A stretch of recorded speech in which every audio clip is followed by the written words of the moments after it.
Okay, hey Tank, how you doing today, bud? Doing all right, man. How about you? Hey, doing real good, son. Just I've got a couple of requests been on the Rise Discord, and so basically what we're going to try to do here today is do a basic demo game, and we've already got the game set up here to run the Lazarus deck versus the Lazarus deck, and that's why we're going to just kind of work through some of the basic flow of the game as well as going through some of the kind of the rules, do some interaction with attacks and defenses, maybe talk through abilities and things like that, and then just try to get as much of this recorded as possible to help people learn. We're with Rise TCG guilds. Our intent in the long run is to build communities, and basically fans are on primarily gameplay with some collecting aspects. But we're really looking to get support this game, boost this game. We're not officially affiliated with Rise at this time, but I really uh, am interested in seeing François Orelli succeed here. He's put a lot of effort into this, and I think it's phenomenal gameplay and phenomenal artwork. So that's what we're trying to do here today. Just do a little bit of instruction. So we're brand new. We're not YouTubers naturally, and so we will get better at with some of our equipment, and we'll get better with the audio and things like that. So just hang in there with us, and also we're learning the rules just like everybody else. So if we make a rules mistake, then we'll end up having folks put it in the comments, and we'll also make sure that we put the link to the Discord and the link to other kind of news sources and things like that for the Kickstarter, which is supposed to be 18 October 2022. So if you have the ability and you're interested, you think the gameplay is good, then go on out there and try to get this thing kickstarted. Okay, that's what we got, and I'm going to go ahead and set up my screens on my PC here so that I have the ability to do rules references, especially when we start getting into some of these abilities that are still new to me, so that we can explain them. First thing I'm going to talk about here is for those who haven't used Tabletop Simulator before. Obviously, you've gotten this far, so that's good. But I'll do just kind of a quick demo on how to navigate the screen. The first thing you want to do is there's a little weightlifter up at the top of the screen. Next to that weightlifter, you've got rotation degrees. You want to go ahead and turn those rotation degrees to 90, because as we start to manipulate the cards and we're clicking on the cards and as part of the gameplay, you want it to just go straight to 90 and straight back. And so I'll do a quick demo on that real quick. So after you've got the 90 set, if you look down here at the Lazarus card here, I've got my little hand icon over that. If I press the Q button, it's over the Lazarus card, then it'll rotate him. If I press, and that's Q on your keyboard, excuse me. If I press E on my keyboard, it'll rotate it back. And so that's Q and then E to rotate it back. Over here is my library, which is also your deck. If I hover over it and I press the R button, it's going to shuffle it. In the game of Rise, you've got you're going to have a deck, and you're going to have the deck is going to be constructed at a minimum of 50 cards in the deck. It's called a library, and then you're going to have two summoners, a stock card, and an ether card down here in the lower left corner, and 50 cards minimum within your library. You can have more cards than that, but just at a minimum within your basic library, you've got 50 cards.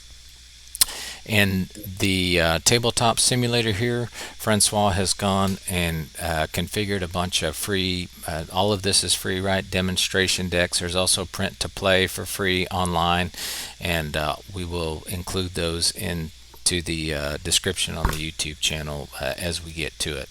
But what we did before starting the game here is we grabbed a couple of decks from the side. We grabbed each deck has got two summoners on top of it, as well as 50 cards underneath it. And so you just grab one based on what kind of jumps out at you as interesting, and then you'll set it up on the board. You'll place your library here, shuffle it with the R button, place your two summoners over here, and then we're ready to get into gameplay. Above the two summoners here, you have a couple of counters up here. These counters are for your capacity points, and we'll get into what those are as we get into the game. Underneath the summoners, you have the summoners' health points, and the summoners in the game of Rise effectively are representing you on the battlefield. So my goal is to get all of Tank's life points on his summoners down to 0, and I need to have at least one summoner remaining. And so the first person to remove all the other players' summoners while having at least one summoner remaining will win the match. Okay, and to figure out what their health points are, if you press the Alt on the keyboard as you're hovering over a card, it's going to expand it in your window so that you can get a better picture, and that's for any card. So I can hover over Tank's cards, highlight them, and see, so that when I want to see what, as he's playing cards onto the battlefield, what type of abilities they have, then I can see that. But going back to the summoners, in the lower right hand corner of the screen, you've got the health points. So he's got 10 health points. On the top of the card, you have the name of the card, and in this case it's a summoner, so the type of the card. And so these summoners here have 3 skills each. Some summoners have more skills than 3, some summoners have less skills than 3, but Atlas has got 3 skills, and Lazarus has 3 skills, and they both have 10 health points. Down here in the stock, this is where coins will go. We'll talk about how you get coins as we start to play through the game, and it'll be pretty intuitive why you need coins. For ether, also we'll talk about how you get ether with both of these decks. We'll probably be scoring a lot of ether as we have creatures that die in the battlefield. The way you get ether, the bottom line rule on that is that anytime an infinite creature, a rank infinite creature dies, it goes to ether and it charges your ether 1 time. Okay. The next thing that we're going to talk about here is the phases of the game. And so the phases of the game in Rise are as follows. The first phase is the Restoration Awakening phase. And in the Restoration and Awakening phase, basically what's happening is this is when you're resetting your summoners and any cards that you've used on the board. It's also when you're going to collect any gains that you've got. Sometimes cards will give you additional, maybe coins or health points or additional cards, things like that. If you get gains, that's going to happen here in the first Restoration and Awakening phase. You're also going to reset your capacities during the Restoration and Awakening phase. And then the last thing that you're going to do during the Restoration and Awakening phase is play your level ups, which go right up here above your summoners. And playing level up cards allows you to, as the name would imply, level up your summoners, and we'll demonstrate that as we go through the gameplay. The next phase is the Invocation phase. This is going to be when you can actually summon or cast invocations. There's a few different types of cards in Rise. There are incantations, there are imminents, there are creatures, and there are doors. And as we start to play them throughout the game, we'll stop and kind of describe how each of those works.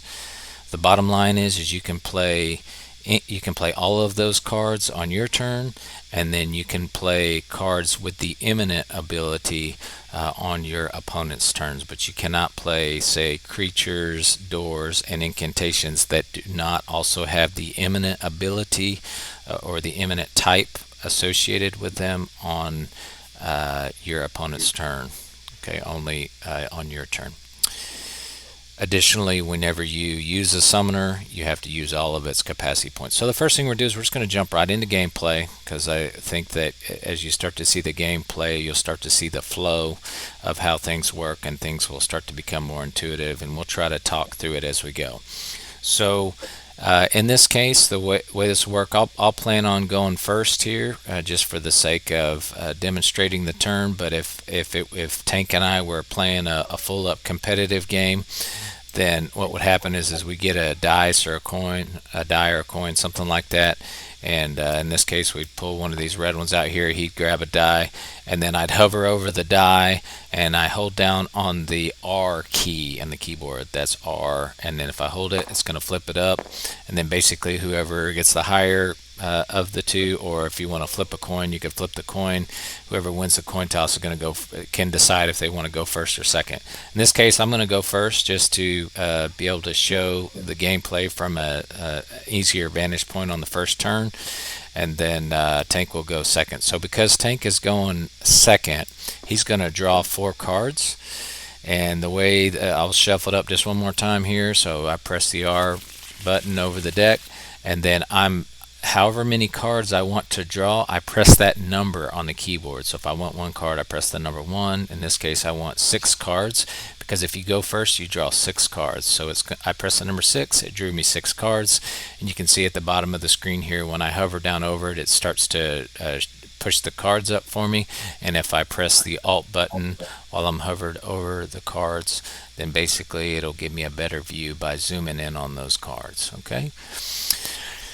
When you're playing Rise, all of your casting and all of your ability to play invocations and use skills comes from your summoners. So you want to be leveling up your summoners as quickly as possible.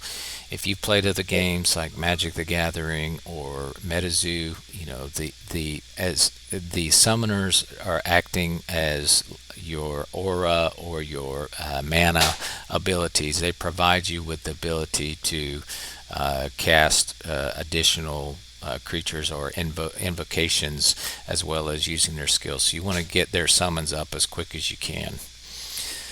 So going right into gameplay, the first thing that I'm going to do is the Restoration Awaken phase. So they start out at level 1, and they're already untilted because we haven't done anything else. So I'm going to go ahead and grab this level up, because you may level up 1 summoner per turn or per cycle, and a cycle is all the way around the turn. So I take a turn, he takes a turn. That's called a cycle. Or if you're playing a 4-player game, like it's set up here for a 4-player game on the mat, a cycle would be when it goes all the way around back to my turn. So you can only play 1 level up per cycle in a standard rules game of Rise.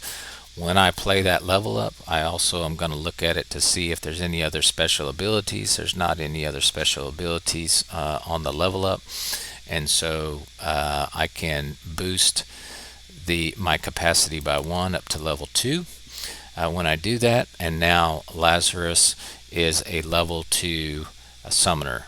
So what can I do with that? Because he's a level 2 summoner, that means that he can basically play any or use any of his skills up to the level 2 skills. So now he can summon a rank infinite skeleton creature, or if he wants to, he can gain 1 health point for every skeleton creature that's in play under my control. Additionally, I can use these capacity points to play cards from my hand, any card from my hand. So like I said before, when I use the summoner, I'm going to use a capacity point and I'm going to play a card. So we're just going to go ahead and demonstrate that here real quick. So the first thing that I'm going to do is I'm going to tilt Lazarus, and so I hover over Lazarus and I press the Q on my keyboard, and if I press it too long, it takes it all the way 180 degrees. So just tap it, and then I have to use a capacity point. So I come up here and I subtract 1, and the first thing that I'm going to do is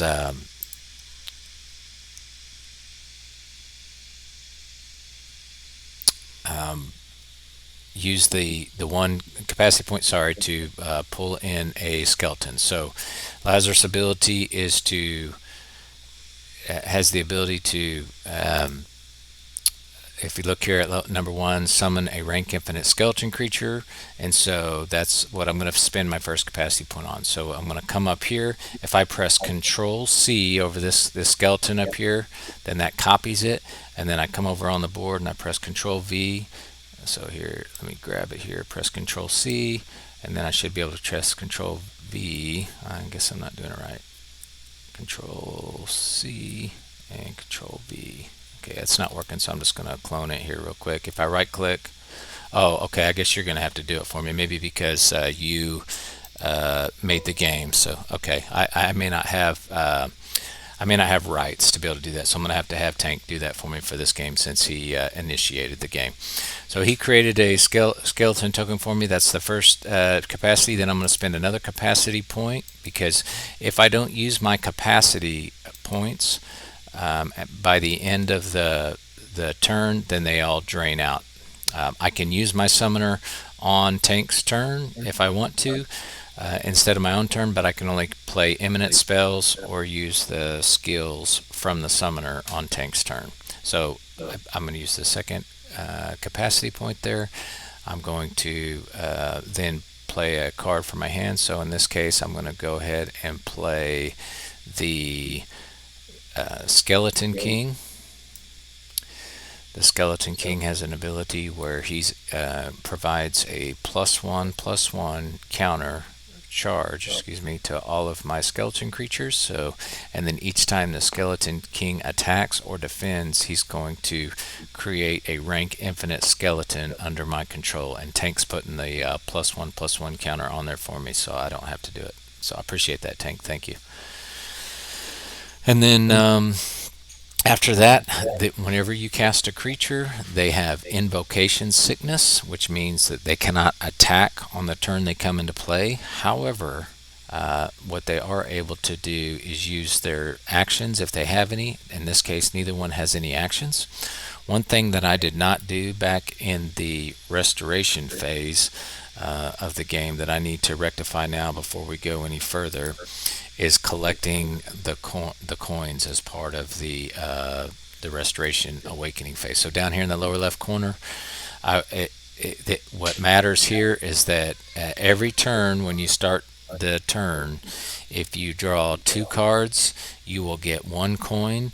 If you draw 1 card, you will get 2 coins. You can draw 0 cards and you'll get 2 coins, but you don't get more than 2 coins. So it's either up to 2 cards and you get 1 coin, or you draw 1 or less cards and you get 2 coins. So since I started the game, I started with 6 cards, which is basically like Tank has got 4 cards, so he is going to have the ability to draw 2 cards. So I only get 1 coin, and both of us start the game with 1 coin in our stockpile. Okay, so I've rectified that, got the game state back correctly. I've gone through my invocation phase and used my first summoner here, Lazarus, to both bring in a skeleton and play the Skeleton King, and I still have this summoner here, Atlas, so I'm going to go ahead and use Atlas. And so I've got to use his capacity point. So it's now I'm down to 0 capacity points, and then I can play another card from my hand. So I'm going to look at my hand here and see what I got. I think I'm going to play this Necromancer Skeleton, and he's got, if you see in this card here, he's got a little square just above the text there that has got wings on it, and then another little icon with some little people on it. So the wings stands for flying, which means he's a flying creature. Flying creatures can block other flying creatures as well as creatures on the ground. And then he also has the Horde ability, which means this single creature can block multiple creatures when it is defending. And normally when you're attacking, you can only have 1 creature blocking 1 attacker, and you can't have multiple creatures blocking 1 attacker. But this special ability allows this 1 creature to block multiple attackers, and it also has the ability to determine which one fights first. Additionally, if you look on here, it's got the special ability that if I pay 2 coin, I may put a skeleton creature of my choice from the graveyard into my hand, and then additionally, if I pay 1 coin and I have 3 rank infinite skeletons, which I'm going to start producing from Lazarus and other effects, I can transform those together to create 1 4/4 skeleton with Horde ability. Okay, so we'll go ahead and play that card. And that was kind of a really long turn. Not every turn is going to go that long. I'm just talking a lot here to kind of explain everything that's happening. The other thing I didn't talk about here on these rank infinite skeletons is they have reanimation. And what that means is whenever they die, they're going to go to the graveyard, and then they're also going to they're going to go to the ether graveyard, which will trigger the ether. And then they'll come back into play reanimated with a +1/+1 counter on them, if you're successful on your flip or dice roll. Okay, Tank, I'm going to go ahead and pass turn over to you, bud. So as I begin my turn, I'm going to choose to draw two, so I'm going to get one stock. As I am going through, I'm going to immediately go ahead and level up my Lazarus to level 2. This is just the rank infinite level up, so there are no special abilities associated with that particular level up. I will go ahead and tilt my Lazarus to bring in the Z-Dogs. And Z-Dogs is a zombie rank 3 creature, and what that rank means is how many times it can appear in my deck. So as this is a rank 3, I can see up to 3 copies within the Undead Army deck. It has the Horde ability, which means it has the power to defend as many attackers as it wants, more than one if possible. It has the ability that if I can flip a coin and it succeeds, they have, I believe it's Bloodsucker this turn. You want to correct me on that? Yeah, let me look it up real quick.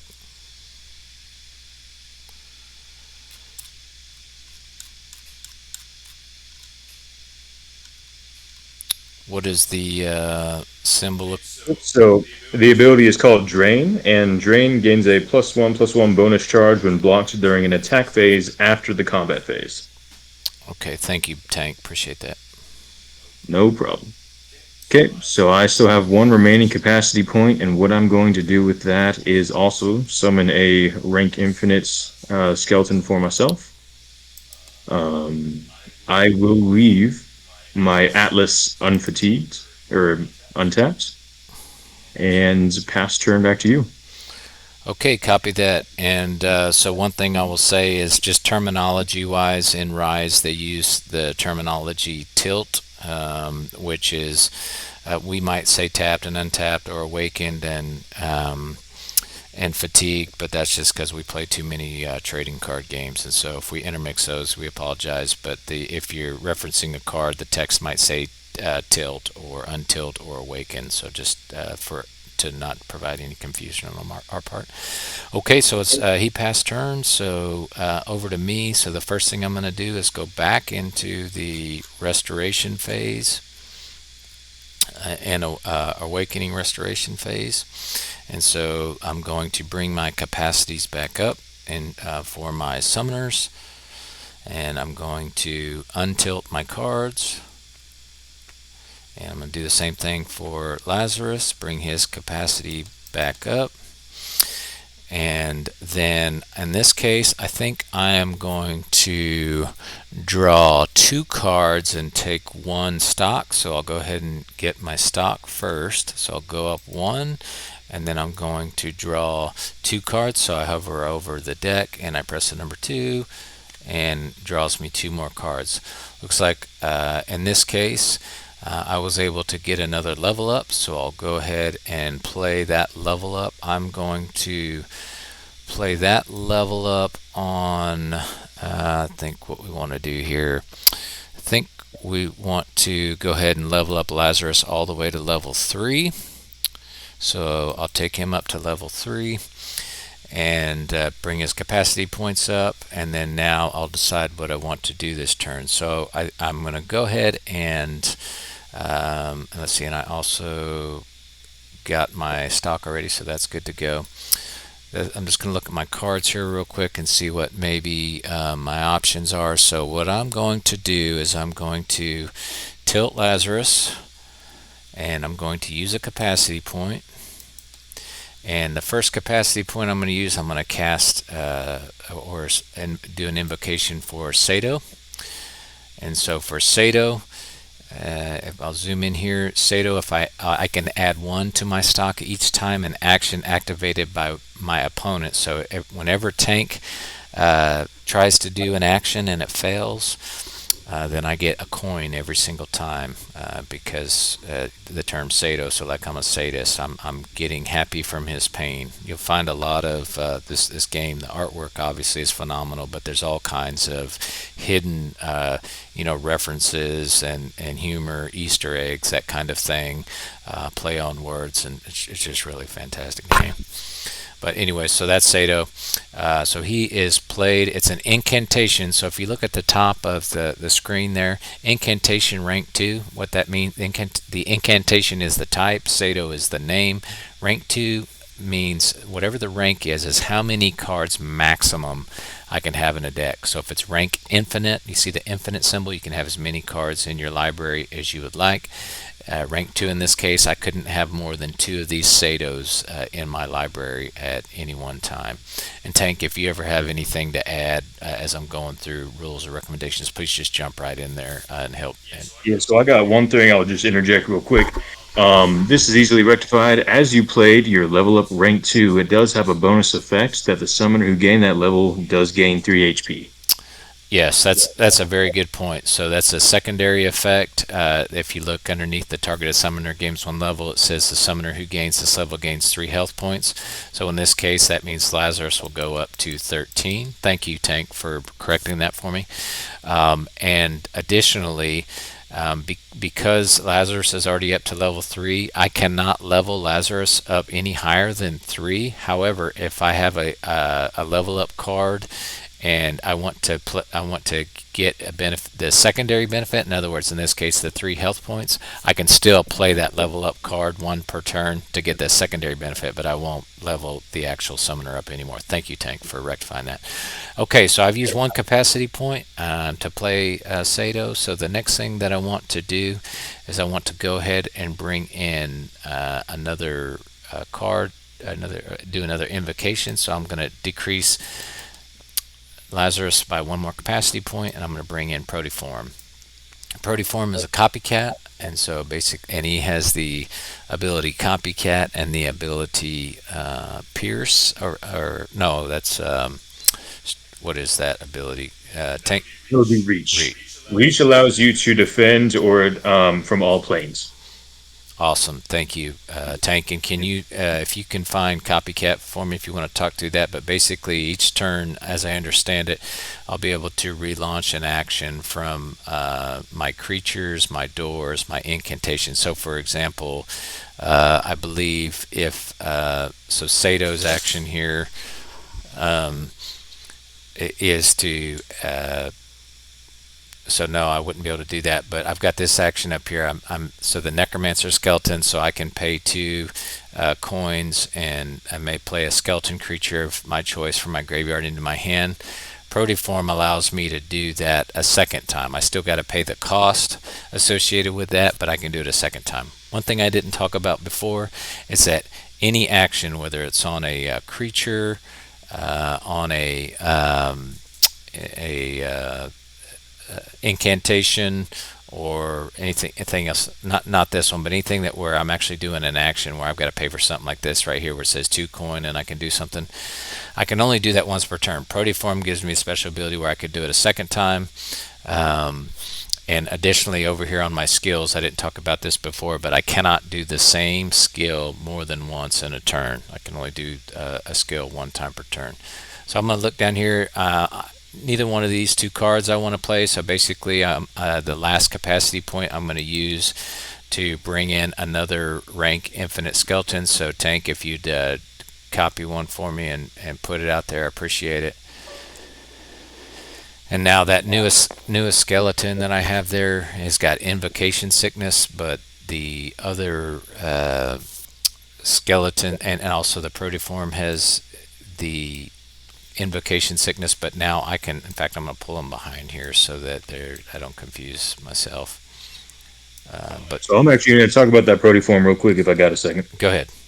So Protiform is a very powerful card because not only, as mentioned, does it allow you to relaunch an action, it is also worthy of note that it is each turn. So, for example, if I were to save one of my summoners till my opposing player's turn, and then I wanted to use an imminent during that turn, I can then relaunch an action from that imminence on another person's turn because of the special text of Copycat that says each turn it may relaunch an action from a creature, door, incantation, or imminence in play or that have already been summoned during that turn. Hey, that's a really good point, Tank. I appreciate you bringing that up. Okay, good call. All right, I'm going to go ahead and go ahead and do an attack sequence here so folks can see kind of how that run looks like. So I'm going to declare an attack. Looks like, let me just see what you got over here before I get myself in too much hot water. So you got a 2/2 creature. I guess we can talk about that real quick. If you look at the lower right hand corner of the card on the Skeleton King here that I have highlighted, you've got the sword, which is at a 2. That's the attack. That's how much damage that the Skeleton King is going to do here.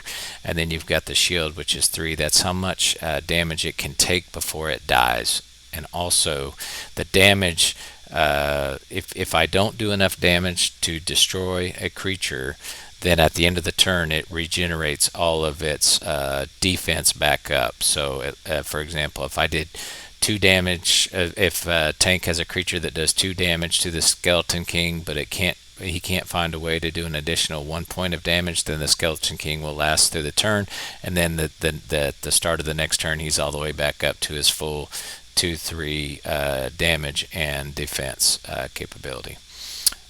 Anything to add to that, Tank? You're all good to go there. Okay. All right. So I'm going to go ahead and start the attack. Since I know that he can only defend with 1 creature, I don't believe he's got anything showing that's going to be able to destroy that card. All of these little red dice signify the +1/+1 that the Skeleton King is providing them. Also, when the Skeleton King attacks, he's got a special ability where he's going to create a rank infinite skeleton. So as soon as I tilt all my creatures, I'll go ahead and Tank will create another rank infinite skeleton for me that will have Invocation Sickness.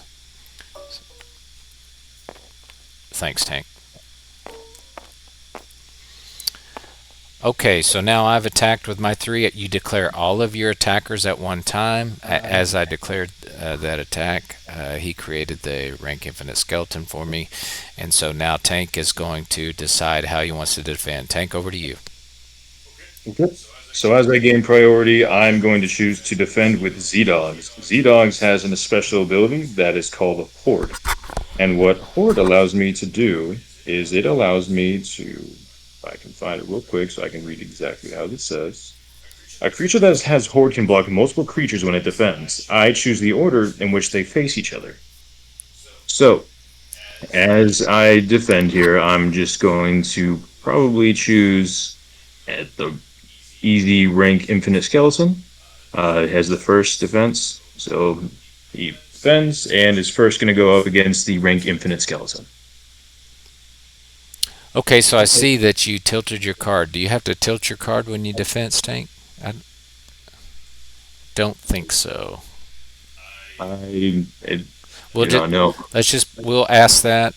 We're going to always ask any queries that we have over in the Discord, over at the Rise Discord for any rules, because François, the designer and the artist of the game, is very engaged about the rules discussion. So we'll play it right now as though you do not have to tap after you block or declare your blocker, and then we'll get confirmation on that. But we'll play it that way for this game and put that in the comments if we get corrections on that. Okay, so go ahead. Sorry, Tank. Okay, so still will defend against your rank infinite skeleton. So they do combat with each other. Okay. And the Z-Dogs is a 2/2. Okay. And they should just immediately cancel each other out and both perish. Okay. So when I do that, there's a couple of things that's going to happen that we can show here. So the first thing is the skeleton is going to go to the graveyard. As it goes to, it's going to go to the cemetery, and then as it goes to the cemetery, because it's a rank infinite creature, it's going to charge the ether over here. So my ether is going to go up by 1. Then, because of the special ability of Reanimation, I need to roll a dice to see if the skeleton comes back. So in this case, we will say that evens are successes today, Tank, and odds are failures. So I'll go ahead and hover over this dice, and I'll hit the R button a couple times, and we'll see what we got here. Nope, it say it failed. So because it failed, it would be simulated that this card has basically been removed. So I'll go ahead and just delete it, or Tank, if you can delete this guy down here, and then that's all that. Okay, next portion of combat. It, so one thing that needs to be clarified is, so as defenders are declared against someone with horde, all of the attacks do go to that creature with horde, or is it simply you attack the first one, and if he is destroyed after that, they may go through to the original target? Yeah, so I don't believe that it'll go through unless they have Pierce. I think because you have Horde, you have the ability to block. You suck up all the damage of whatever you're blocking, and then distribute back the damage of up to that two of whatever the first one. So in this case, you chose skeletons, so you kill the skeletons. You're blocking all of the stuff coming through, but you're not pushing back any more damage. If that makes sense. Okay, so then my Z-Dogs would die from combat. Okay. Okay, and then that should be the end of the combat phase. Let me know before your end of turn phase. Okay, will do. So that's the end of combat, and the let's see. I've already used up all of my Lazarus abilities, so I still have this Atlas over here, and so I've got to determine whether or not I want to use it. In this case, I'm not going to use Atlas because he's got a special ability. If you look at his first skill there, where Atlas can now create a static field that prevents all damage to one of my creatures during this turn. So I can use that on Tank's turn when he attacks to be able to block one of his creatures without worrying about that creature doing damage to one of my creatures. And that is all for my turn. So pass turn over to you, Tank. So before you actually pass your turn, as you're entering your end of turn phase, I'm going to tilt Lazarus and use one capacity point to use the Eminence Abduction. An Abduction is a rank 2 Eminent that allows me to retrieve a targeted creature invocation from my graveyard and put it into my hand. So the only legal target right now would be my Z-Dogs, so I'm going to grab that and put it back into my hand. Okay, good play. All right. Now one thing. Hold up, while we're on that here. So then the next thing is, do you have 2 coins to play that? Let's see here. No, so as that card is read, you may use 2 stock to play it directly from my hands. However, I am using Atlas's capacity point enabled to play it. So there are 2 ways to cast that particular Eminence. Okay, so I did get a rules correction on this today. So the first thing is that the 2 coins there to play this card directly from your hand is referencing the creature that you just pulled from your graveyard, and not in fact abduction. So it's not an alternate way to cast the card. What it's saying is that creature that you just brought back into your hand, you could pay 2 coins to play that card directly from your hand. Does that make sense? It's the creature. So I had that wrong from before. So anyways, just to clarify that. Okay, I appreciate that. I was reading that wrong. Okay, and so did you want to pay the 2 coin to put it into play now, or did you want to wait until your turn and just play it through other means, the actual creature? I would like to refrain from playing it now. Okay, pass turn. Okay, so as my turn comes, I'm going to untilt my summoners. I will choose to draw 2 cards and gain 1 stock. As I decide what I'm going to do, I believe I will tilt Lazarus to use 2 capacity points. One of them, which will be to bring in a rank infinite skeleton. And another will be to cast the incantation, the Reaper. So the Reaper has a special text that at the beginning of my turn, if there are no creatures in play, destroy the Reaper. His action allows me to pay 1 coin and flip a coin, and on a success, I destroy a targeted creature. On a fail, I must sacrifice one of my own creatures. Additionally, it's worth noting that creatures destroyed in this way are replaced by rank infinite skeleton creatures. So that's both if he destroys one of my creatures, or if he fails and he has to sacrifice one of his own creatures, he's going to replace, because of Reaper's special ability, he's going to replace that with a rank infinite skeleton. So you'll start to see the deck design here of the synergy between the Reaper and these skeletons that reanimate. You're going to create a skeleton if you sacrifice one, and then you're going to reanimate a skeleton additionally at the same time. Okay, so there's some real synergy there. Okay, thanks, Tank. Yep. So I will then use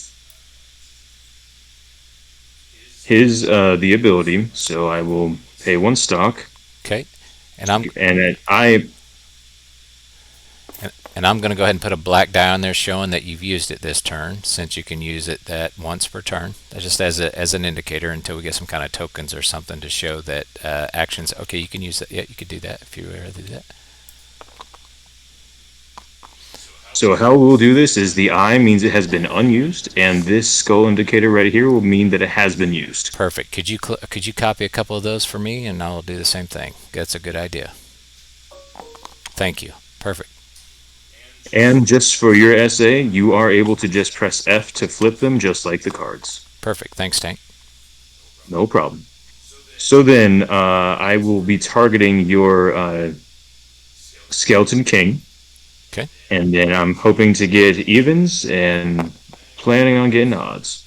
Okay, so I got an even here at 2, so it does destroy your Skeleton King. Okay, so as it destroys the Skeleton King, if you could create a infinite rank skeleton for me, and I will take this over to the cemetery. Additionally, as you'll see, Tank taking care of all of those +1/+1 counters that the Skeleton King provided for my skeletons, and so they all now drop down to whatever their normal power and defense was, because the Skeleton King is out of play. All right. Thank you, Tank. No problem. All right. What else would you like to do?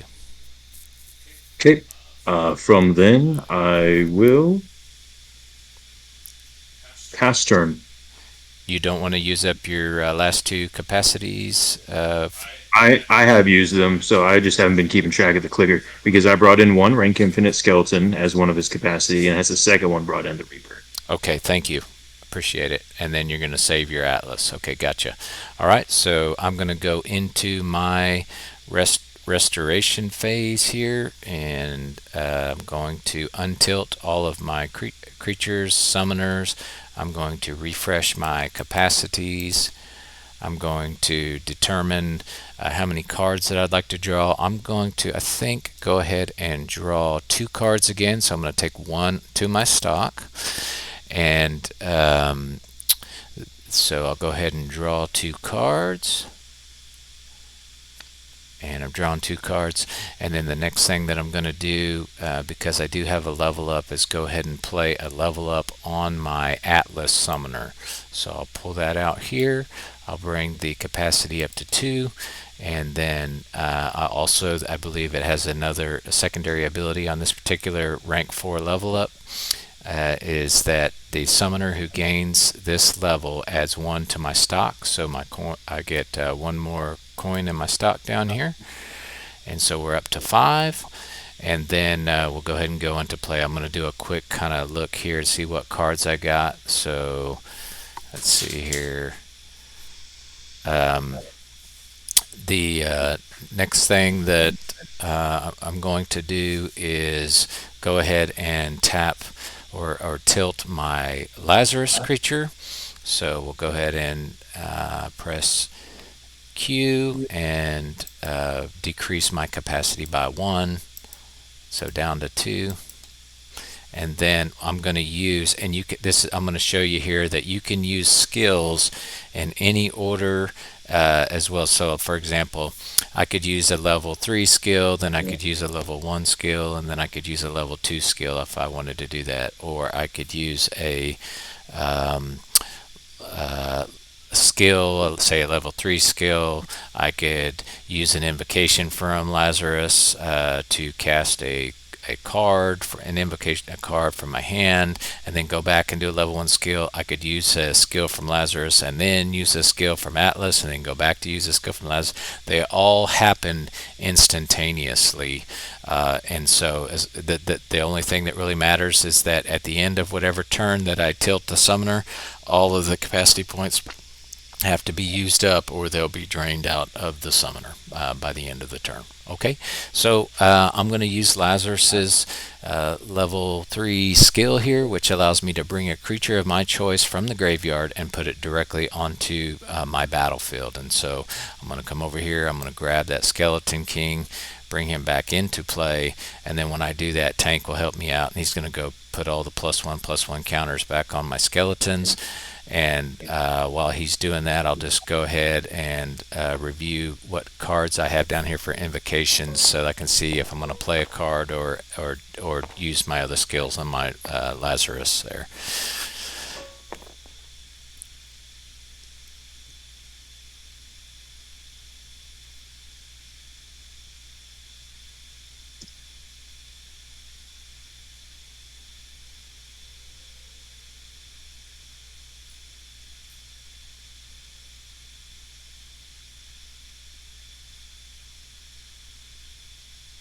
I'm sorry, did you say you created a rank infinite skeleton?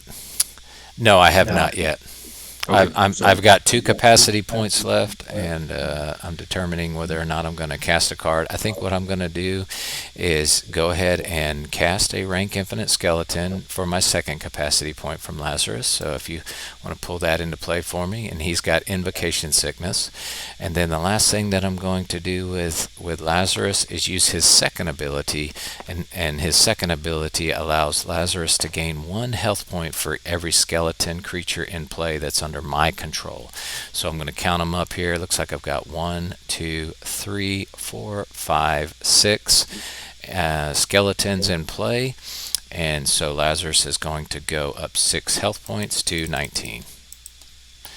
And that's Lazarus capacity points are all used up now, so I've got 2 capacity points left for Atlas, and I've got to determine whether or not I want to use those capacity points or if I want to save them and use his ability later. So again, I'll check one more time here to see what I've got. Alright, so I don't want to use that card yet because that's not really relevant. And then I'll take a look at this card here. I think I am just going to go ahead and pass turn. So over to you, Tank. Actually, before I'm sorry, Tank. I'm sorry. So you've got 2 1/1s. I've got so this top line, except for the Skeleton King, does not have Invocation Sickness, correct? So these 2. Is that accurate? Okay, so I am going to go ahead and attack with the top 2 here. So over to you to declare your defense decision. Okay, so how this is going to work is when you declare combat, I am then going to tilt Atlas to use his first skill, which allows me to prevent all damage to one of my creatures during this turn. So I will simply just select this one right here and to use that as an indicator that he's the one that's protected. And I will have him defend against your Necromancer skeleton. And then the second one at 2/2, I will allow to come and hit Lazarus for 2 damage. Okay. Pass turn. Okay. As my turn begins, I'm going to choose to take 1 stock as I draw 2 cards. I will then decide how I want to play.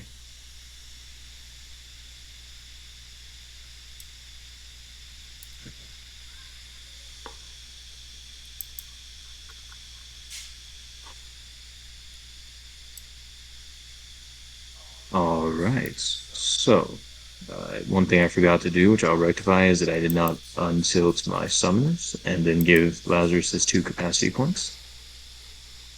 I will then tilt Lazarus in order to summon the Z Dogs with one of his capacity points. And with another, I will bring in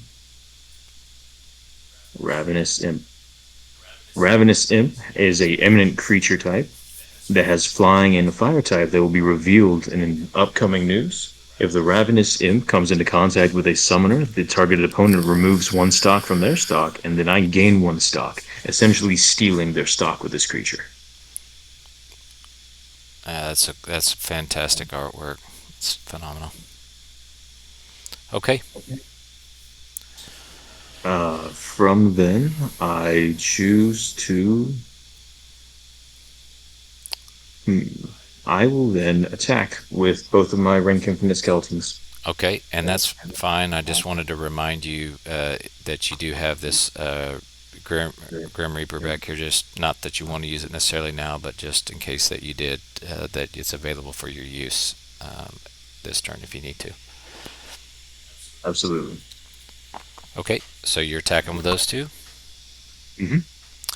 So what I will do is I will block one of your skeletons with one of my skeletons here, and I will block another one of your skeletons with one of my skeletons here. But before I do that, I'm going to go ahead and use my Atlas ability to do the same thing that you did on this skeleton, so he doesn't take any damage. Okay. All right. So then, how combat goes is both of my skeletons would be destroyed. I will now roll to see which one of them is, if either are reanimated. So for this first one here, I will roll, receiving a 5, which is a fail. So he is destroyed. Okay, and did you And charge then your on, ether?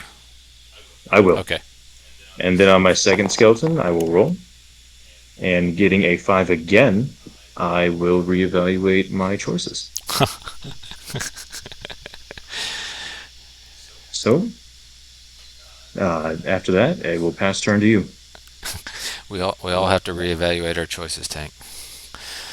That's good. Okay, so pushing over to the restoration phase and awakening phase for me. So we'll try to start picking up the tempo here just a little bit, and I've got to refresh or untilt my summoners. I'm going to charge. I'm going to charge capacity back up to 2. I didn't actually use take it down like I should have whenever I used his ability on your turn, but rectify that. And then the next thing I'm going to decide is how many cards I'm going to draw. I'm going to go ahead and draw 2 cards again. So I'll hit the number 2 here, and then I'm going to come down here and go up by 1 on my stock. And then the next thing that I'm going to do is see how I might want to play things. So the first thing that I'll do is just kind of look at this new card I got, because I don't know what it does. Take a quick look. Okay, I see what that does. Look at this one. Alright, and so what I'm going to do is I'm going to go ahead and tap or tilt Lazarus here. So Lazarus is tilted. I'm going to take a capacity point. I'm going to bring in the Orb of Pane, and we'll talk about what that does here in a second. I'll bring it down here. And so the Orb of Pane, basically I pay 2 coin and I can place a charge of pain on targeted constant card. The charge increases by 1 at the beginning of each turn. If I pay 5 coins, I can remove all pain charges from the targeted constant card, and then targeted summoner takes as many damage points as the charge is removed.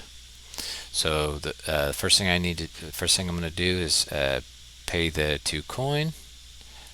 1, 2. I'll go ahead and put the charge onto the imp over here. And then if you want to go ahead and make that a number 1, if you hover, okay, thank you. And then the other thing, I believe, Tank, and correct me if I'm wrong, can I use Proteform to pay another 2 coin and put another charge on him? You're absolutely allowed to do that. Okay, so I'm going to pay another 2 coins, and just if you'll take that charge up to 2, and then I will go ahead and put this on here, indicating that both this one and Protiform's Copycat have been utilized this turn. Okay, the next thing that I'm going to do is I've got other capacities, so I'm going to bring in another copy of a skeleton, infinite skeleton card. If you could do that for me, Tank, and put that on the battlefield, I appreciate it. And then for my last capacity point for Lazarus, I'm going to have his health go up by the number of skeletons that I have in control. So I got 1, 2, 3, 4, 5, 6, 7. So he's going to go up to 26. And then I need to drain all of my capacity out here because I've used those other 2 capacity. And then Allow me to just hit Rick. Let me know before you hit your end of turn phase again, please. absolutely will do. And then the next thing that I'm going to do is I'm going to look at what is the um, let's see here. Let me go to Alt. So if the Ravenous Imp comes into contact, okay, so he's a 2/1 defense. So what I'm going to use is I'm going to use his special ability here. So that counters at 2. Okay, I'm going to use Atlas's second ability here. So I'm going to go ahead and tilt Atlas. So go like this, and I'm going to use his second ability, which says Atlas can send an electric ball that hits up to 3 different target creatures for 1 point of damage. So I'm going to do 1 point of damage to the Imp, and I'm going to do 1 point of damage to the Z Dogs. And then when he dies, he had that orb. Oh, I guess I can't do that, huh? I have to pay 5 coin to do that. Never mind. That didn't make a lot of sense. I'd played that all wrong. Anyways, he's dead, and then I'm going to go ahead and go into my attack phase. So I will attack with the. Let's see here. Actually, you know what I'm going to do is I'm going to.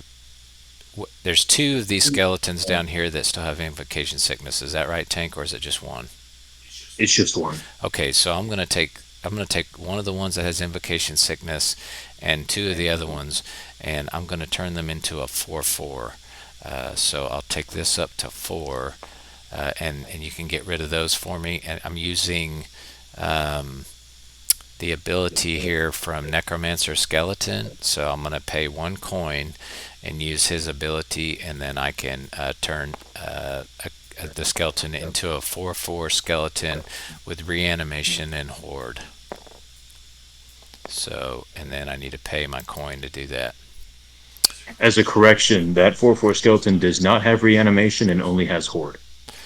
Okay, copy that. I was told that it does from François, but maybe we just read that wrong. Okay,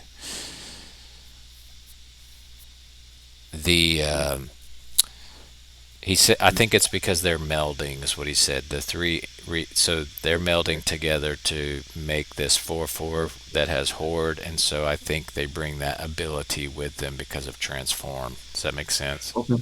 So Then my fault.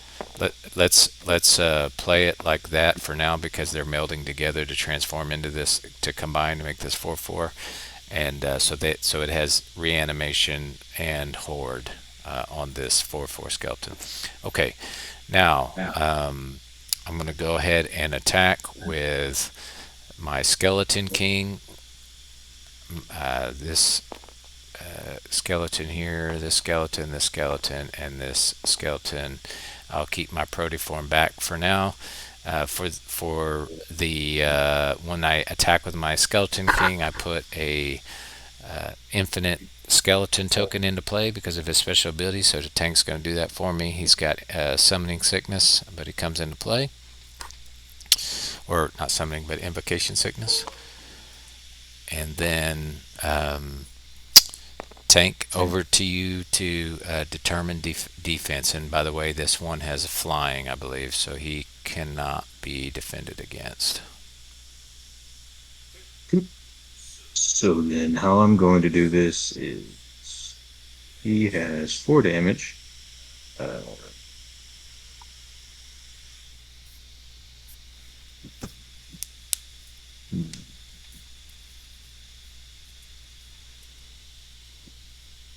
I will declare Z-Dogs as a defender against all of your ground units, which sends him into that grave.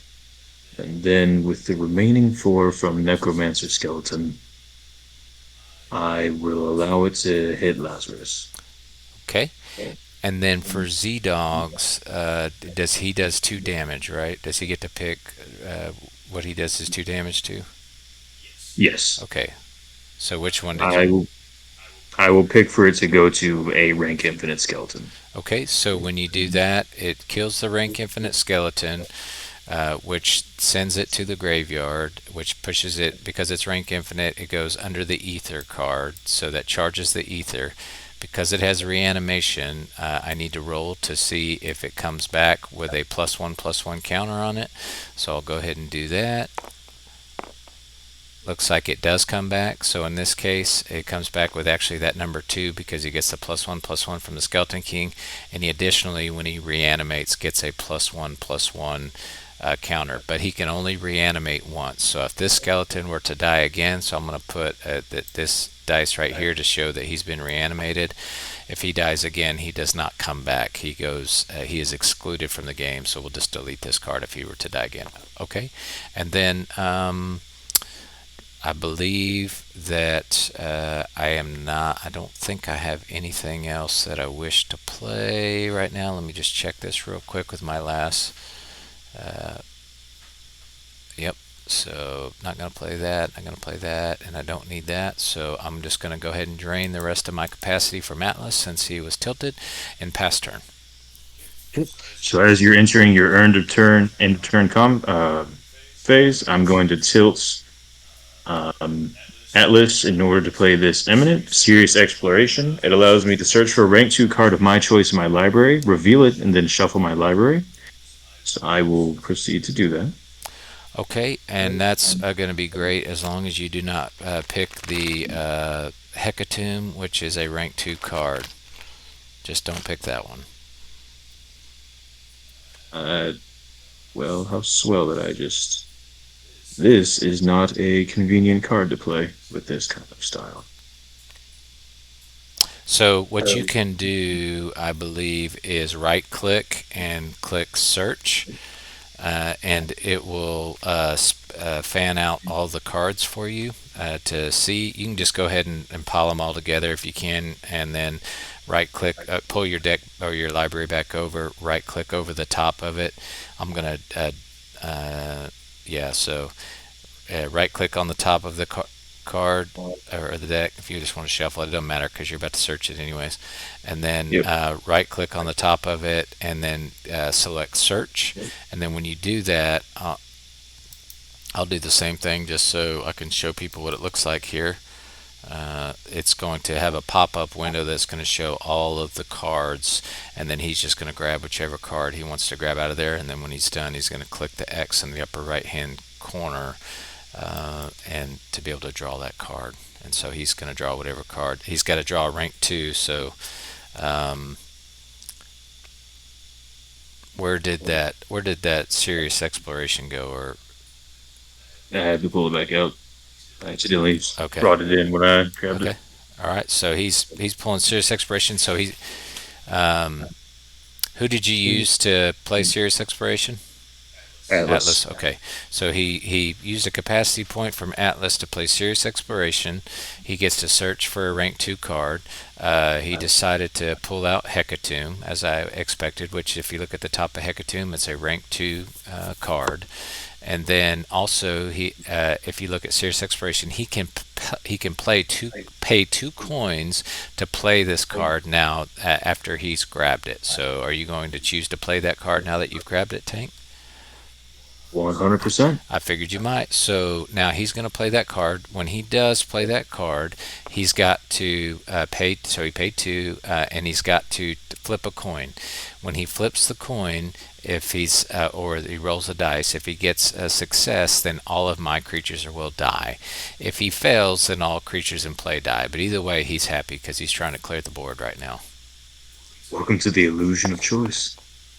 Okay, so we got a success. So what's going to happen here is I'm going to start with the obvious one. So the Skeleton King is dead, so he's going to go to the cemetery. Additional. One thing to keep in mind is that the Skeleton King does have the reanimation trait. So would you like to choose to reanimate? Okay, I will try to reanimate him. I did not realize he had reanimation. So let me go ahead and try to roll that real quick. Actually, you know what? I'm not going to do that because I can just bring him back in with Lazarus, and I don't want to exclude him if he dies again. So I'm not going to do that with him. Um, I will do that for the all of my skeletons. Oh, so the next one to go back in is this guy, and then my proteform will die. Okay, and then the rest of these, basically, I'm going to have to roll the dice on. So I've got 4 dice to roll. I'm going to roll this one separate, so I'll go ahead and That is incorrect. This one has already been reanimated, so this one is simply excluded. this. Okay, yes. So if you want to delete that one, so this one I'll roll separately here, the 4-4 one, and so I'll do that one right now. Okay, so he does not come back, but he. And I don't know if I don't think it's rank infinite when it. I'm not sure. I'm not going to take the ether. With a rank infinite skeleton. Oh, it is. Okay, so I'll go ahead and take one more ether for that, and that way we can talk about what the ether does for us here in a second. You can go ahead and delete this one here, Tank, and then I'll roll 2 dice for the other remaining skeletons to see if they reanimate here. So, all right. So it looks like one of them comes back and one of them does not. So we'll just delete this one here, and then we'll just leave the +1/+1 counter since the Skeleton King is gone, so he stays at 1 above, and then we'll put a dark die on him to show that he's been reanimated once. And then I need to charge 2 more ether for the 2 more ones that died there. So that's a total of 5 ether there. Okay, now's a good time to talk about ether. So if we look at the ether card here, ether, what's great about this game, better than, in my opinion, Magic or some of these other ones, is it gives you all kinds of levers to pull to try to get exactly what you need done in a turn, whether it's the skills or invocations or the ether or the coin. And there are some cards that actually use ether, but the basic ability of ether is I can exchange 3 charges of the ether at any time to draw a card or add 1 coin to my stock. So in this case, what I'm going to do is I'm going to go ahead and decrease my stock down by 3, and I'm going to draw an additional card just to show that I'm able to do that. Okay, and that's all I got there. And then Tank, I believe that it is still your turn, right? It is actually your turn, Or is and it I my am turn? waiting for the first turn. Okay, yeah. So you're waiting for me to pass turn. Yes, Okay, that's pass turn. okay. So as you pass turn, I will untilt my summoners, and then I will choose to gain 1 stock and draw 2 cards.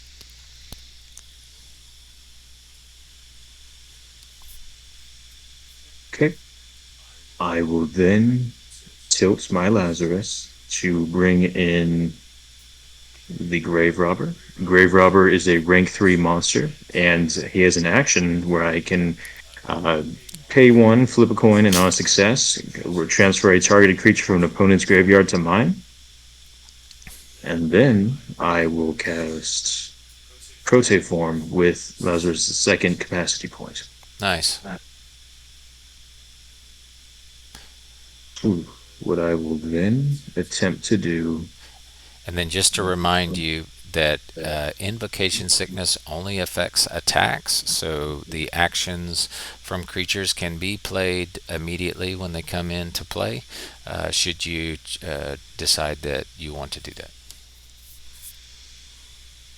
Only attacks are affected by Invocation Sickness. Okay. So what I will choose to do is attempt to use Grave Robber's action. Okay. So I got a 2 there, which is a success. What I will do is transfer your Skeleton King from your cemetery into mine. Okay. Okay. And then with Prote form, I will pay another stock and attempt to re-roll using the Grave Robber's action. Okay, and it's a 5, so that is a fail, which allows you to activate Sato's ability and gain 1 stock. Okay. Thank you for reminding me. All right. That is my turn. Okay. I will go into my Restoration Awakening phase. So the first thing I'm going to do is charge up my capacity on my 2 summoners. I'm going to untilt all the cards that are tilted. I'm going to determine how many cards that I'd like to draw. I think that I want to draw... I'm going to go ahead and draw 2 cards and take 1 stock. So take 1 stock, draw 2 cards. Okay, yes. All right, so what I'm going to do now is I'm going to tap or tilt my Lazarus. I'm going to take a capacity from that. I'm going to play the imminent card Holy Skull. Holy Skull allows me to bring in 5 rank infinite skeletons into play under my control. Tank, if you do that for me, I appreciate it. Additionally, as a required thing that I have to do, I have to pay 1 coin, and then I flip a coin or try to do a success roll. If I'm successful, my skeletons are ready to fight and gain advantage during this turn. If I fail, all of my skeletons will die. Tank, would you please look up advantage when you have a moment, and then I'll go ahead and pay my 1 coin and roll the dice. Thank you. All right. So what advantage allows you to do is when you attack with it, you may choose the opposing defender, or whether it be a creature, door, or summoner if undefended. Okay, so I get to choose when I attack, or it's say that one more time. Sorry. So I will just put it in hypothetical here. Let's say you choose to attack with this skeleton should it have advantage. You then get to choose between my summoners or my creatures, or if I had a door out here, which will be the defender. However, I believe that you may only target a summoner can still be defended because it says you may choose a creature, door, or summoner if undefended. Okay, got it. All right. So I can actually target your creatures if I want to when I'm attacking with my creatures. That is correct. Okay, thank you. Now I need to go ahead and do my flip. So I'll go ahead and grab this dice here and flip it up real good. Looks like it was a success, so they come into play here with advantage, and they're ready to fight. So they do not have Invocation Sickness because of that success. All right. What I should have done there if I'd have played that more smartly is I would have used Lazarus' ability to bring in another rank infinite skeleton first before I played this card, because of the card's special ability. That skeleton would have also been able to have advantage and ready to fight. I didn't do that, so I'm going to go ahead and now play a skeleton with Invocation Sickness. Tank, if you could make that for me, I appreciate it. And then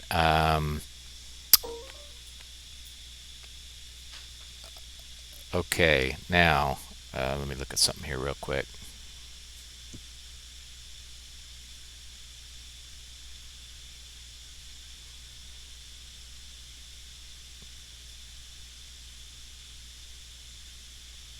Okay, so Tank, I have echoes in my hand. If I play that, I forget how this plays. Will I be able to play another Holy Skull? So what happens is this. Let's say you play Echoes. Echoes repeats the basic effects of the last imminent blade. So what it will allow you to do is create 5 more rank infinite skeletons, but then does not include the action that is later on the card, because that is a secondary or an advanced effect. Okay, so it's the basic effects. Got it. Okay. So what I'm gonna do is I'm gonna go ahead and put this card over the Holy Skull in the graveyard, and I'm going to, for my second capacity point. Oh, let's see. You already put one rank infinite skeleton in from Lazarus, right? That would be this one Okay. right here. So I need to decrease my capacity on Lazarus one more, and then for my I'm going to tilt Atlas here, and for one capacity point, I'm going to play Echoes,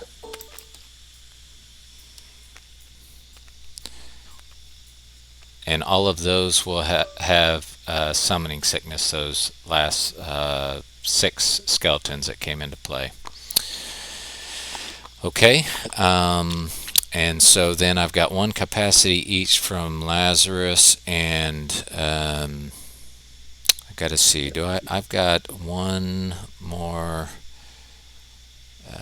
I'm going to go ahead and use my last capacity from Atlas to play Abduction. And so what Abduction does is I can retrieve target creature invocation from my graveyard and put it into my hand. And then if I play 2 coins, I can play that card directly from my hand. So I'm going to go ahead and use my last capacity from Atlas here. And then I'm going to play Abduction. I'm going to I think, oh yeah, so let me search here. So I'll right click and search, and I should have the big, yeah, this guy. So I'm going to bring him into play. He's got Summoning Sickness or Invocation Sickness. I'm going to put the rest of the cards back into the cemetery, and then I'm going to um, I have one last capacity point to spend on Lazarus, so I'm going to use that capacity point, and then I'm going to use that to bring in Proteform. I believe I can do that. Let me just confirm that with Lazarus. Lazarus brings a creature of your choice from the graveyard and put it directly on your battlefield. So yeah, I'm going to go ahead and bring in Proteform into play. All right, and then the rest of these should be able to attack. So I'm going to go ahead and go into my attack sequence now. And so with these top 6, so declare all my attackers. So I'm going to go ahead and attack, attack, attack, attack. Something I would like to have clarified later on is I'm imminent. The Holy Skull, it says your skeletons are ready to fight and gain advantage. It does it not does it hasn't been clarified if that means during this turn or before this action was made. Um, it is as I understand it, is that they come into play this turn ready to fight and with advantage. So like haste, if you will, the equivalent of haste. So would it be all skeletons that come into play this turn, or simply the ones that are already there? I think it's just the ones that were on the battlefield when the card was played. But let me take a look at it here. Uh, during this turn, yeah, we do need to clarify that if that affects other skeletons that would come into play after that. But for now, I'm going to say only the skeletons that were in play when I played Holy Skull. Copy. I think the emphasis on is that they're able to attack this turn, not that the effect is staying lingering for the rest of the turn. If that makes sense, I buffooned that up a little bit. Okay, so I'm going to attack, and then I'd like to have one of them attack, be targeting at Proteform. I think it can only be 1v1, so the other 5, let's see here, these are Z-Dogs, right? Oh no, it's Grave Robber. So I'm just going to have the other 5 aimed at your Atlas. Atlas, or I tell you what. Um, no, I have the other five aimed at your Lazarus. Sorry. Okay. All right. Is that all you're declaring this turn? That's correct. So to reiterate, one is going towards Prote form, and then the other five are going towards Lazarus. So there's a 1/1 over here that's coming towards protoform, Yep. and then the other five are going towards Lazarus. Okay. So then I will have those two do battle. That's fine, and Prote form will die. Okay, And and then I need to roll the dice for this one to see if it reanimates, and also I need to charge my ether up one because as it went to the graveyard, it goes underneath the ether because it's a rank infinite skeleton, and then I just need to see if it reanimates here. So it looks like it was a success, so it comes back into play with a +1/+1 counter on it. And it's reanimated, so I'll go ahead and you already put the I did that wrong. Sorry.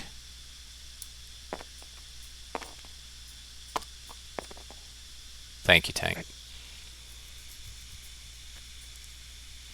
Okay, and then just put a +1/+1 on him.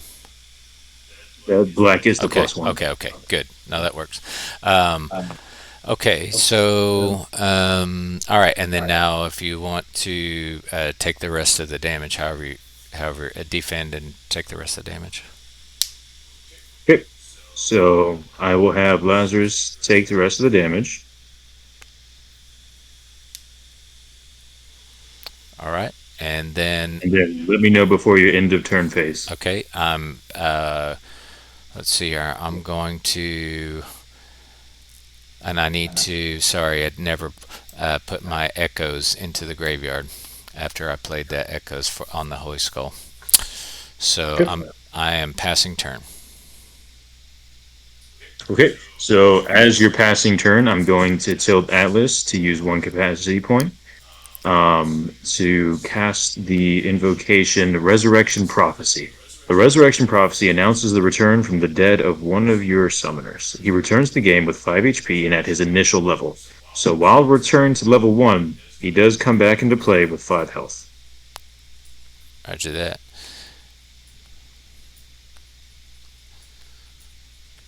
Let's leave that there so that we know it was played, but I will not put it in my cemetery just yet. Okay, you just can't keep him down, can you? The old Lazarus. Okay, you still passing turn. Okay. I'm going to draw 2, gain 1 stock, until that's not what I want. Okay.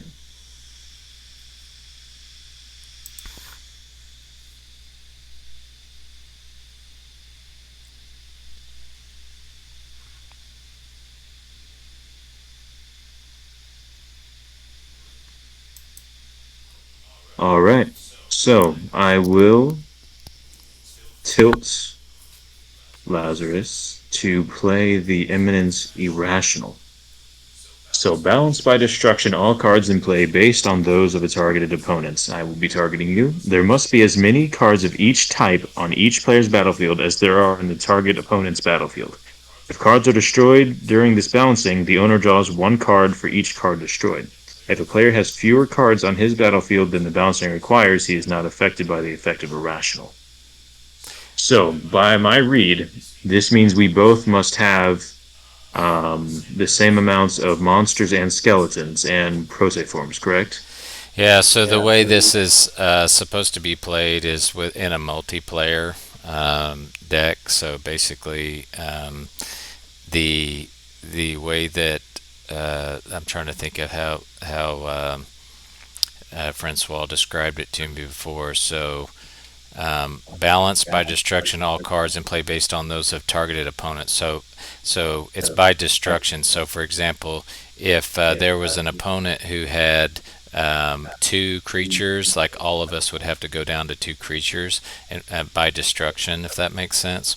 And so because of I've got a bunch of creatures, like it's not, if it was based on you, like for example, if that said balance based on you, like be based on your field, then it would destroy all of my creatures, right? So that's Okay, so so it does nothing. it's really I've got one in my hand too, and it's really not it's designed for a one-on-one setup. So go ahead and draw another card. I'm cool with that. Okay, as I review my learning outcomes, uh,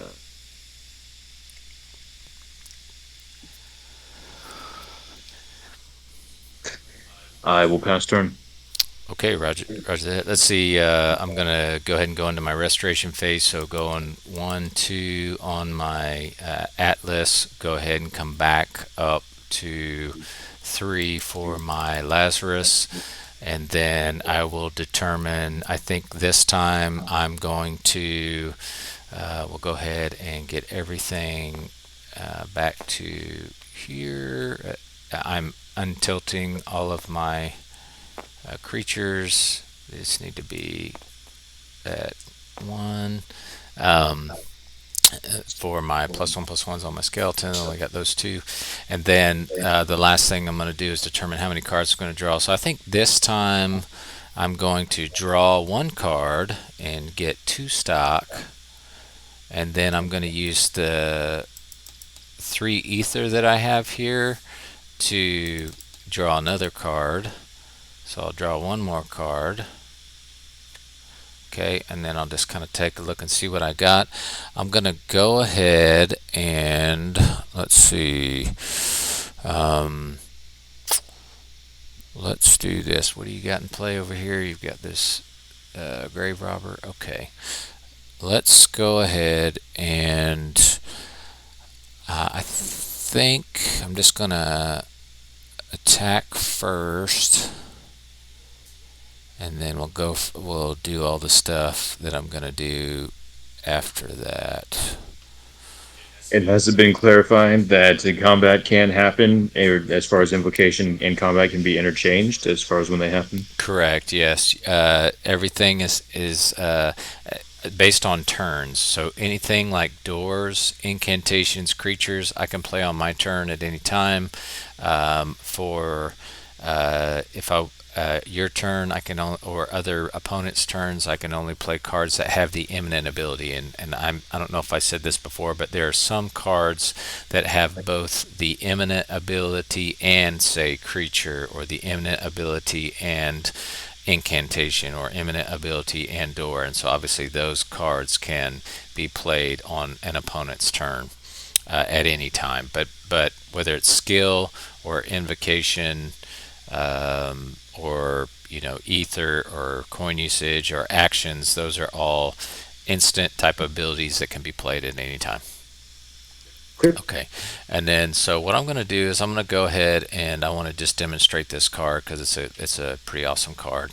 So I'm going to go ahead and tap or tilt my Atlas. I'm going to use a capacity. I'm going to play my Eternal. Just 1 second here. I'll pull it up. It's the Eternal Damnation. So basically, Eternal Damnation gives -1/-1's charge to all angel, cat, knight, and unicorn creatures in play, which there are none of those in play right now, I don't believe. And then I can flip a coin, and if success during this turn, Eternal Damnation gives +1/+1 charge to all zombie, demon, skeleton, and monster creatures that are on your battlefield. So the first thing that so I'm gonna do this other thing first, so I don't forget to what I'm trying to do here. Um, okay, the next thing I'm gonna do is play this zombie gunner here, which is, look at this art. It's just hilarious and fun. Creature zombie rank 3. And he's got what is those two?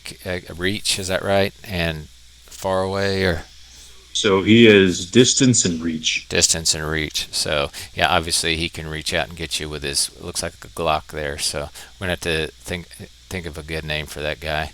Conehead, I guess. Um, But so play Conehead there, and then the next thing we're going to do. So I believe I've got one. Let's see here. So I only had two capacities, so I used all of Atlas's capacities. Then what I'm going to do is play this special level up, and so this on this level up, it's a rank one level up, which means there's only one of these that you can have in your library at a time. Also, if you haven't seen this card in the collector sample box release that François and the team has pushed out to some of the different whatnot, and I think we might have one that we'll put out on a YouTube channel that we've acquired.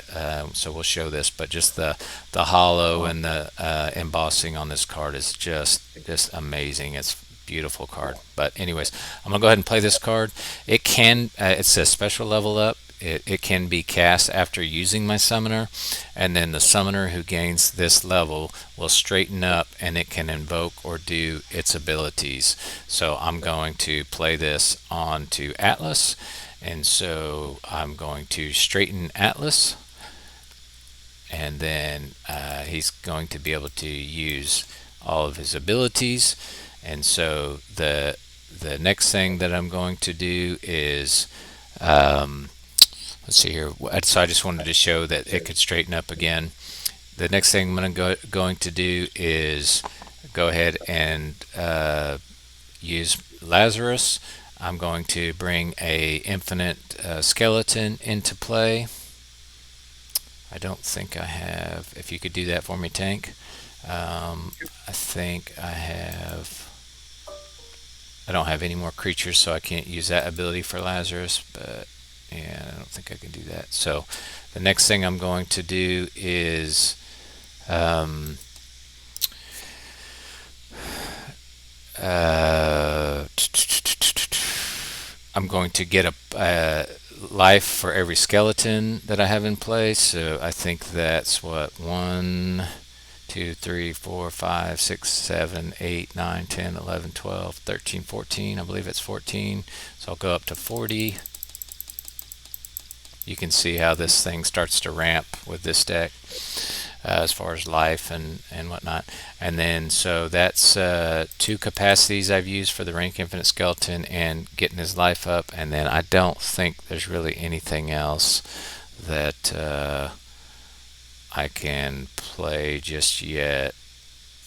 I'm going to go ahead and use the Eternal Damnation abilities. So basically, I'm just going to flip a coin, and if it's successful, then I get +1/+1 charges to all skeleton monster creatures on my battlefield. So I'll go ahead and grab a dice here, and so we'll try to flip this coin. Okay, so that was a failure. And then I'm going to use Copycat's ability from Protoform. I can do that, right, Caden? To try it again.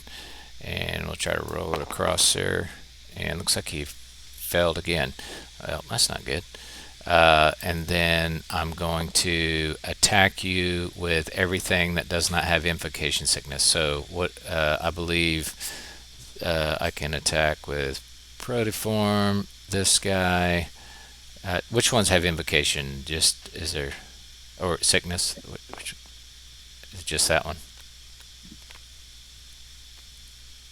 Okay, so boom, boom, boom. So attack you with all of these, and so yeah, there you go. For your choice to how you want to defend. Okay, I'm gonna have it so Atlas uses his skill, and he does not take any damage. I'm gonna have him defend against your Necromancer skeleton, so they just bounce off one another. How does he block the Necromancer? Is there some? Oh, disregard. He does have flying. Okay, thank you. I just thought I might have read that wrong.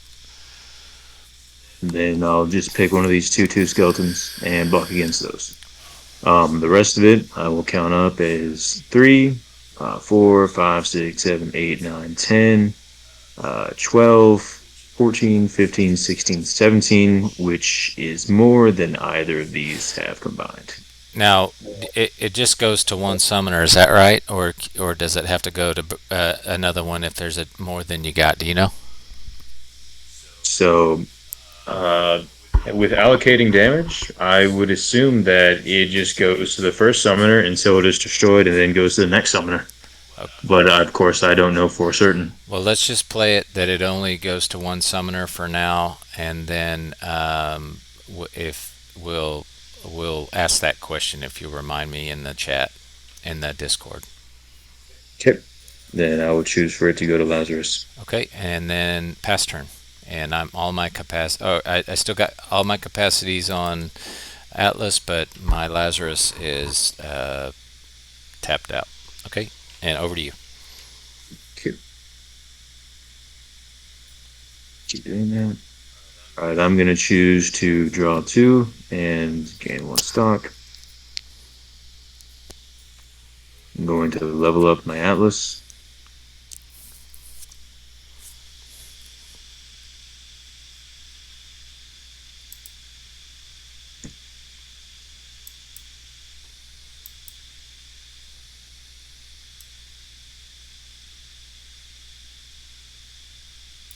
Then I will pass turn.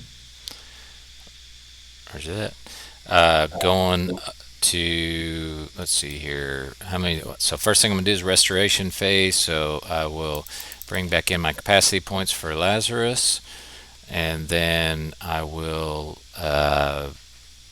get all of my. There's probably a faster way to grab all these and do this at once, but we're still learning the game. So hopefully this has been helpful to everybody to see some of the basic flow of the game. So what you can do is if you grab and drag right here, you can affect them all at the same time.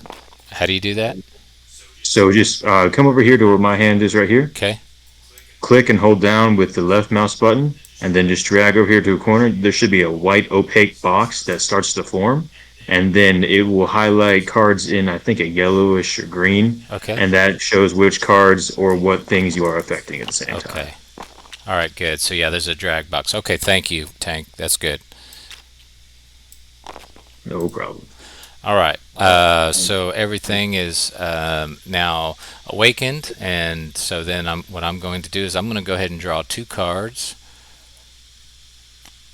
and then I'm going to go up 1 stock, and then I'm going to go ahead and tell you what I think. I'm just going to attack you with everything, and that should be enough, I think. So I'll go ahead and do like we just talked about. I'll do a drag on all the creatures and attack here. And over to you for defensive decisions. Okay. So I choose not to allocate any defenders, and as all the damage comes through, I will then choose to use his skill as a capacity point to cast Last Hope and use 3 stock, which allows me to, if one of my summoners is about to succumb to their wounds, sacrifice my entire stock to restore half their health. Okay. So he goes down to 5, and since he died and came back, he is untilted. Okay. And then your Last Hope goes to your graveyard, I believe. All right. And then at this point in time, then what I will do is I will see what cards I got here. I'll go ahead and tap tilt Atlas. And I will look at his abilities real quick before. Okay. All right. So what I'm going to do is bring in the Imp, bring in the Morpher, which is going to become a copy of a skeleton or zombie creature under my control, and then he's got a tentacle ability. So if you want to look that up, Tank, after I put him into play, he's got Invocation Sickness, whatever that tentacle is. And then I think that's all that I can do with Atlas for now. Actually, yeah, it doesn't matter. The other ability, yeah, yep. And so I need to bring his capacity. I'm gonna drain the rest of his capacity out and make sure that he is tilted because I've used him. And then I'm going to go ahead and go through Lazarus Sequence. And so Lazarus is going to bring in a rank infinite skeleton. If you want to do that for me, Tank, once you get your bearings, a rank infinite skeleton. Thank you. And then I'm going to go up the amount of life equal to the number of skeletons. And so the morpher's now skeleton. So I've got 1, 2, 3, 4, 5, 6, 7, 8, 9, 10, 11, 12, 13, 14, 15, 16 points. So going up to 56 on the life for Lazarus. And then that is, I think that is all that I got going on. And did you figure out what the tentacle is? Okay, so that is the symbol for Morpher, and Morpher implies that according to the rule of the card, when it comes into play, it must choose another creature to copy. If this ability is destroyed or it has nothing to copy, the creature dies. Okay, roger that. So he is going to be a copy of the Necromancer skeleton down here. So a 3/2 flyer with Horde. Got it? And pass turn. All right. As you pass turn, I'm going to choose to draw 2 and get 1 stock.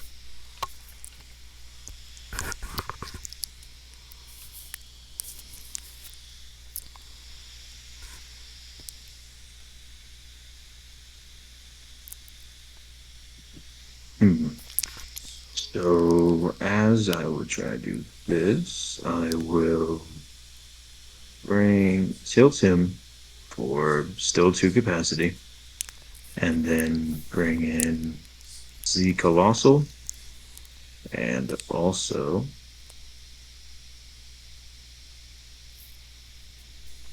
Z Gunner, and then pass turn. Okay, and then his capacity is drained out, is that right? Yep. Okay, thank you. All right, so then I'll do like we talked about before, highlighting as much as I can. Oops, I did that wrong. Okay, and then we'll go here, here, and all right. Okay, so I'm going to go ahead and draw 2 cards.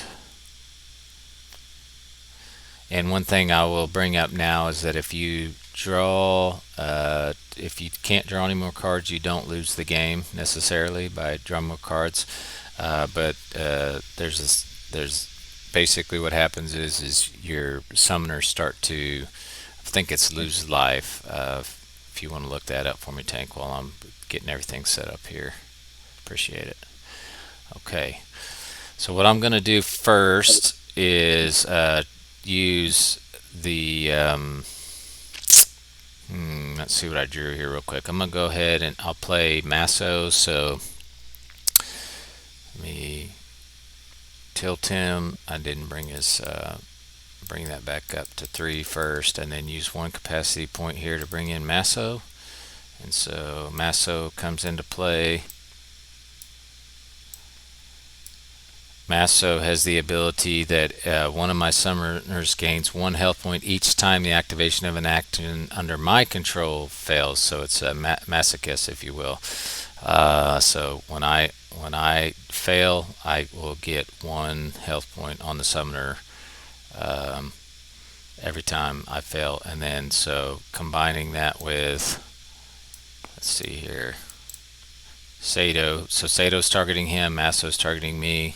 If Sato and Masso are both under control, then their respective effects are doubled. So every time I fail, I'm going to get 2 health points, and every time he fails, I will get 2 coins, since both of those are in play now. And then I'm I'm going to use another capacity point to play the Flesh Ring. Flesh Ring. I put this on a summoner, and I'll put this on Lazarus. And what it does is I place this equipment on one of my summoners. The equipped summoner loses 1 health point at the beginning of my turn while equipped with this ring. During my turn, the Flesh Ring allows me to perform an additional invocation. Using this effect causes the equipped summoner to lose 1 health point. So it's going to lose 1 health point every turn, and it's going to allow me to do an additional invocation for free. And I do not have to tilt my summoner to use the Flesh Ring. So this provides an additional invocation. All right, so what I'm going to do now is, let's see here. Last thing I'll do, I've got 1 capacity left. I'm going to use the Atlas's second ability to do 1 damage to 3 targets. And so I'll just hit all 3 of your guys there with 1 damage. And then I will use that last capacity point. And then I'm going to use all of Lazarus's capacity points. Actually, let's see here, use 2 of them, and then I'm going to basically bring a rank infinite skeleton into play, and I'm going to get a life for every skeleton that I have in play. So tank will give me another skeleton here. So 1, 2, 3, 4, 5, 6, 7, 8, 9, 10, 11, 12, 13, 14, 15, 16 looks like rank infinite skeletons roughly. So going up to 72. Is it 16 or 17? I would say so. You have these front 6, these 4, so 10, 16, 17. 17, so 1 more. All right, now before I do anything else, I'm going to attempt to do Eternal Damnation's ability here.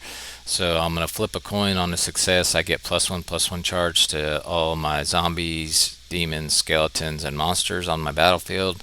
And then, so we're going to try to do that twice. Hopefully we can get this thing to go to succeed this turn. So 1, 2, 3, and roll it.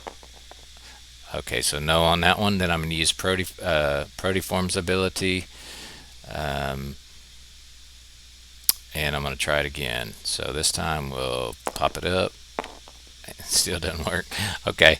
And because I failed twice there, one of my summoners is going to gain 2 health points for both of those fails. So I get a 4 health points. I'll go ahead and put that on Atlas. For Masso there, I think it is the one that does that for me on my turn. Yep. Okay, and then I'm going to attack with everybody who does not have Invocation Sickness. So we'll start with these 2. So I think there's enough to take him out. What do you think there, Tank? Yeah, there is not enough for me to both defend and live. Okay, so we'll just, do you want to concede? Nope. No? Okay. I like it. I like it. That's right. That's my son. He's not going to concede. Okay, and boom. I think all of these do not have Invocation Sickness. Okay, attacking. What you got? So I will defend against your pump skeletons with basically these guys, and still the damage that comes through would be. Is this a copy of Necromancer Skeleton correct? Correct. Yep. So 1, 2, 5, 6, 7, 8, 9, 10, 11, 12, 13, 14, 17, 18, 22. All right. Oh, it does go negative. I was wondering about that, if the counter would go negative. Okay, so Tank, what do you think overall about the game? Why don't you talk about it a little bit, and we'll wrap it up here. So about Rise, it's been really easy to pick up. Definitely, it's not hard to learn, pick up, even to grab a deck, and that can be printed out, which is an amazing thing that the creator François has done for the community. I believe that it's an absolutely underrated game and that it should be given way more than it has been stated. The ability to both use ether to draw if necessary or give yourself a spare coin if you're hurting in the field with your rank infinites is just a stellar concept. The idea of having two summoners out here with their own individual life points and their own play style is that's probably one of my favorite parts of the game. And another thing, it, of course, was not demonstrated here, but has been seen in multiple practice runs I've seen in other games, is that the power does not always stay in who has the curve. So, for example, and even a little bit earlier, you had a bunch of creatures out on the field, and I was able to play Hecatomb, which cleared the field and attempted a restart. Of course, it did not end up working in my favor, but it was an excellent example of when it could have been turned. So, just because it looks like you're down, you are most certainly not out. And again, there were several cards like the Last Hope and the Resurrection Prophecy that allowed me to grab my both summoners back from their grave and at least give me one more turn to try to come back. Excellent rundown, Tank. I appreciate it. Yeah, it's been real fun just to be able to get to learn this game with you. Obviously, it's a good bonding for us. We absolutely, our whole point about this Rise Guild is to try to build up more opportunities for, in-person gameplay. You got the Kickstarter coming up, and so that's going to be great to actually get some booster packs out there in people's hands where they can build their own decks. They're also going to have like demo decks, like physical copies that are similar to these pre-constructed demo decks here. So if you're not sure about building your own deck, you can do that. We'll plan on making more instructional type videos, at least in the next couple weeks, to try to just give people a taste of how the gameplay looks. I'm also going to do a more basic video on how to install Steam and install other software like Tabletop Simulator, and maybe do some rundowns of that with some videos, screen capture, so that we can just make this try to remove as many barriers as possible for people. But we'll be making a Facebook website for the TCG guilds, Rise TCG guilds, for people could come and kind of chat and build in, community. And if you've got any advice or comments, or if we missed any rules, go ahead and put those in the comments below. I appreciate passing the word, liking and subscribing, if you will. Again, we're just hobbyists. This is just something we're doing for fun. So help us out to get the word out if you feel that this is something that's helpful for new players. So thanks for hanging out with us. Realize this is a long video. As we get better with the game, then we'll get faster with the controls, and then we also plan on doing some we're going to end up doing some news and maybe product. We've got some cards from the Patreon, and we'll talk a little bit about the history, and maybe we'll even be able to get an interview with François himself here at some point. He's kind of all in right now, trying to get everything prepared and run. He's kind of a one-man show. He's a developer. He's obviously a wonderful artist, a phenomenal game designer. He's the owner of everything. He's a father, so he's got to be taking care of his kids as well, and his wife. Anyways, we really want to get behind him. We think he's done a good job here. He's got many years into this game. Planning on putting out sets pretty quick after this one. He because he's his own artist, he's able to and his own designer, he's able to get new cards out pretty fast. And so he's already dreaming up the next set, or he's already got the next set probably in the hopper if we can get a successful campaign on this first go around here for the first Rise base set. There's 306 cards in the base set. And you can go online and you can print out both these demo decks, as well as you can look at all of the cards from the base set and even print out those cards if you wanted to just play around with. You could print them out on cardstock down at a local copy or copy house or something like that, or you can, like an Office Max in the United States, or you can use your own printer like I have done in the past and basically tape the cards to other, maybe cards like lands from Magic the Gathering or something like that that you're not using from other games, or baseball cards or whatever you want to do, and then you just put those in sleeves and you're ready to roll. And we'll do some demonstrations on what those look like in the future. But thanks for hanging out with us, and until next time, we appreciate it. Tank, you got anything in closing here? Nope, that's all good with me. All right, that's the end of the gameplay. Thanks for stopping in, y'all. We'll talk to you later.